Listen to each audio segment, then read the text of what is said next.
Bom, Revoltados Online, estamos aqui com o Dr. Ives e vamos de novo nesse tema até finalizarmos sobre a PEC 37/2011. Dr. Ives, na nossa comunidade, as pessoas que nos seguem estão totalmente assim preocupadas, porque eu tinha uma opinião inicialmente, eu era contra a PEC. Após um parecer do senhor, eu mudei meu parecer também. Fui estudar o assunto. E criou-se uma confusão geral. Hoje, a nossa preocupação está sendo o seguinte: o que eu estou vendo de todas as pessoas que nos curtem, que nos acompanham, é que quem é a favor da PEC está sendo titulado como a favor da impunidade também. É verdade isso? Não é verdade. Veja, por exemplo, um dos órgãos de maior respeitabilidade hoje no Brasil não é a Polícia Federal. Quando há em pesquisas de opinião pública, a Polícia Federal aparece como aquela que tem combatido. Como é que nós conseguimos descobrir algumas operações aí, se não através da Polícia Federal? A Polícia Federal não é Ministério Público. A Polícia Federal é presidida por delegados. O que vale dizer, a impunidade, ao contrário, nós tínhamos antes. Agora, o que nós estamos vendo é a Polícia Federal atenta, preocupada. E o que faz a Polícia Federal? Quando percebe alguma coisa, pede autorização ao juiz. O delegado, quando quer quebrar um sigilo, quer ter uma escuta telefônica, como ele é uma autoridade vinculada ao juiz, é polícia judiciária, ele vai ao juiz e pede autorização. Então, eu teria que admitir, se a impunidade é da polícia, a impunidade é do Poder Judiciário também.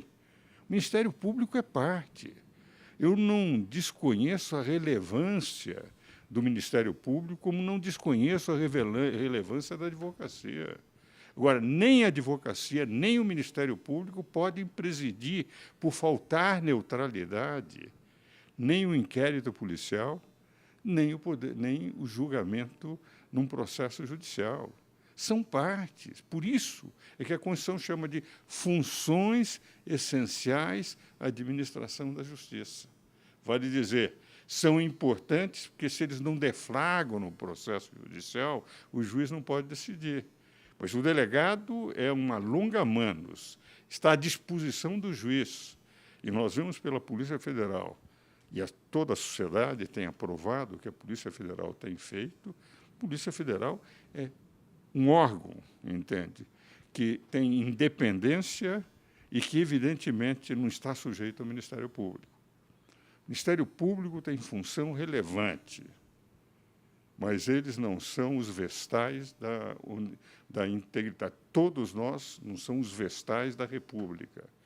Eles têm gente muito boa, mas, como todos os poderes, também não tem pessoas que terminam respeitando. Nós já tivemos casos de membros do Ministério Público afastados. O que vale dizer, como na advocacia, eu fui conselheiro da Ordem 8 anos. Nós punimos muitos advogados por um comportamento aético. Tanto no Ministério Público, quanto na advocacia, como nas polícias, como no Poder Judiciário, como no Poder Legislativo, como no Poder Executivo, existem corruptos. E é contra isso que se tem que combater. Agora, institucionalmente, como é que se combate? Partes discutem. O advogado defende, o Ministério Público acusa, tem que haver um poder neutro. Quem é o poder neutro? É o Poder Judiciário. Quem é que é o auxiliar direto do Poder Judiciário? A Polícia Judiciária. A expressão é Polícia Judiciária, que deflagra o início do processo judicial. Tem que ter imparcialidade. Senão, o direito de defesa vai para o espaço.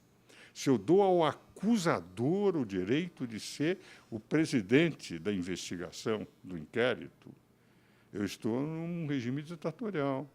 Nas ditaduras, o direito de defesa não existe. Eu já condeno previamente. Me lembro, fui advogado da empresa Mendes Júnior, e a Mendes Júnior esteve no Iraque muito tempo. Ninguém podia contestar o Saddam Hussein naquela época. Os juízes, os acusadores, antes de começar o processo, já diziam o seguinte: olha, o senhor faz o acordo porque nós já vamos condená-los. Os advogados o que tinham que fazer era apenas seguir a orientação daquele que era o ditador. Ora, o grande mérito, o que caracteriza uma democracia, o maior bem de uma democracia é o direito de defesa, de saber que eu não vou ser condenado injustamente, que eu posso recorrer a poderes imparciais, neutros. E o Ministério Público não é neutro e a advocacia também não é neutra, porque ela defende. A função dela é defender. Esse direito de defesa, que é o bem maior de uma democracia, em que todo cidadão sabe que pode ter defesa, e aí está a Defensoria Pública, que é o Estado coloca advogados à disposição daqueles que não têm dinheiro para defender, que não podem pagar um advogado, para mostrar que o Estado respeita de tal forma o direito de defesa, que o próprio Estado paga os advogados daqueles que, acusados, precisariam ser defendidos e não teriam como contratar advogados para defender, demonstra como a Constituinte respeitou. Por isso, quando a Constituição declara no artigo 55º, inciso 55, a todo acusado é assegurada a ampla defesa administrativa e judiciária. O que quer dizer esse adjetivo? Qual é o conteúdo ôntico da expressão ampla? O adjetivo ampla quer dizer, não é simplesmente assegurada a defesa administrativa e judicial. O Constituinte achou tão relevante o direito de defesa que resolveu colocar um adjetivo no texto constitucional. Diz, não é a defesa administrativa e judicial, é assegurada a ampla defesa administrativa e judicial, que deixaria de existir, evidentemente, se o Ministério Público tivesse o direito de ser parte e juiz ao mesmo tempo. No caso do Ministério Público também fazer a parte investigatória, no início do processo, ele não tornaria um superpoder, infringindo até a Constituição? Discutivelmente, porque ele passaria a condicionar, a dirigir o processo na fase preambular do processo judicial. Certa vez, o ministro Carlos Mário Veloso, do Supremo Tribunal Federal, decidindo sobre a quebra do sigilo bancário feita pelo Ministério Público e não pelo juiz, ele dizia o seguinte: por mais relevante que seja a função do Ministério Público, o Ministério Público é parte. E só um poder neutro pode determinar a quebra de sigilo, que é o Poder Judiciário. E negou, como ministro do Supremo Tribunal, como presidente do Supremo Tribunal Federal, o direito, e todos os acompanharam, do Ministério Público quebrar por conta própria.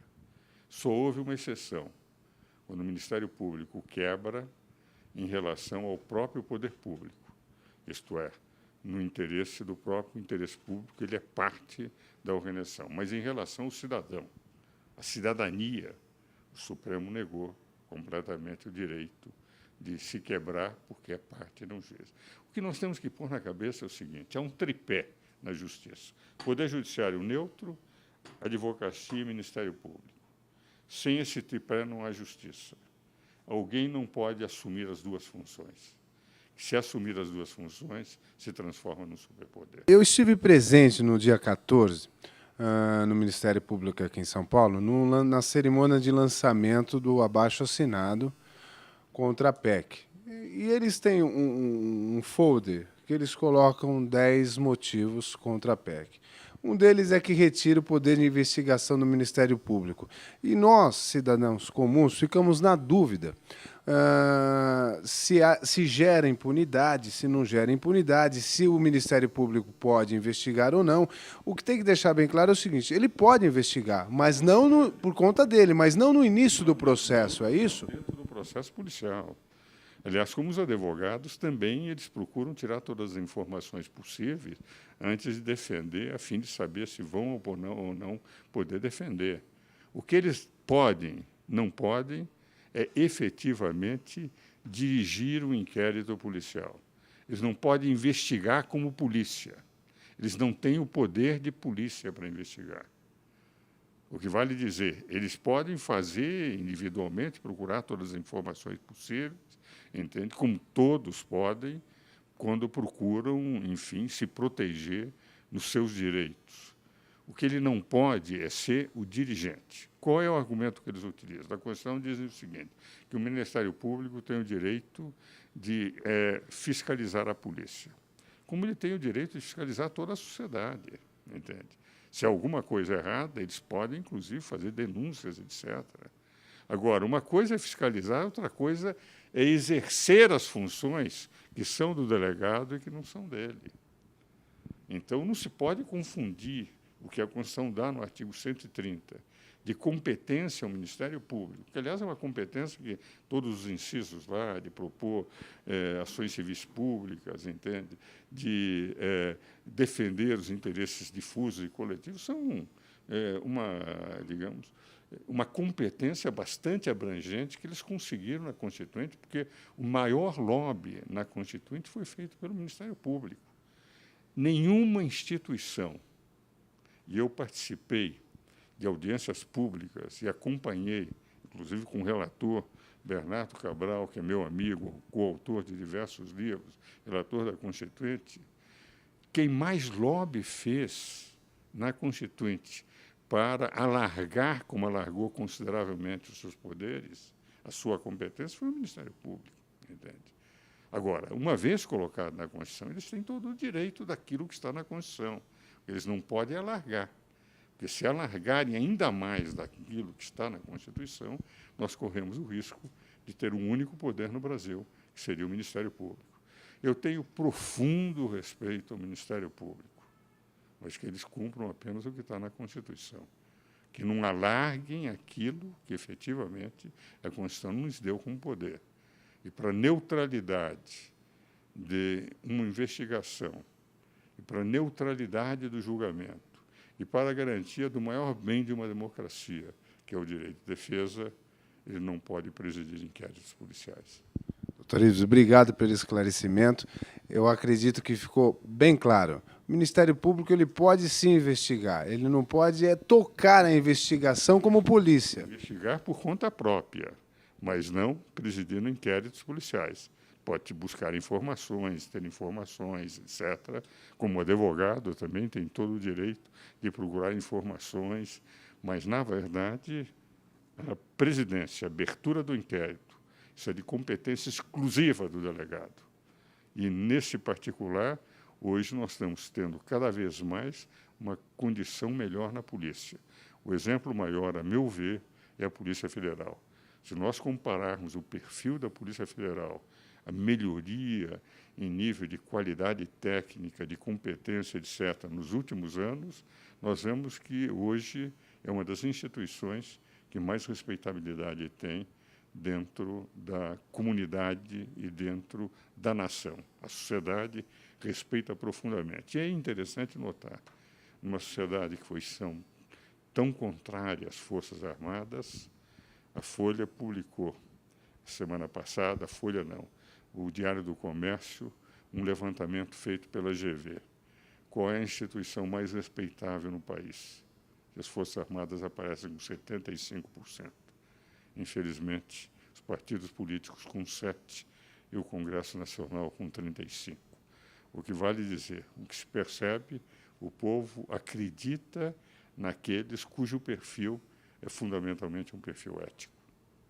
Doutores, muito obrigado. E estamos aí novamente. E um bom 2013 para o senhor, né? 2013, Marcelo, Carla, o melhor possível para vocês. Obrigado, doutor.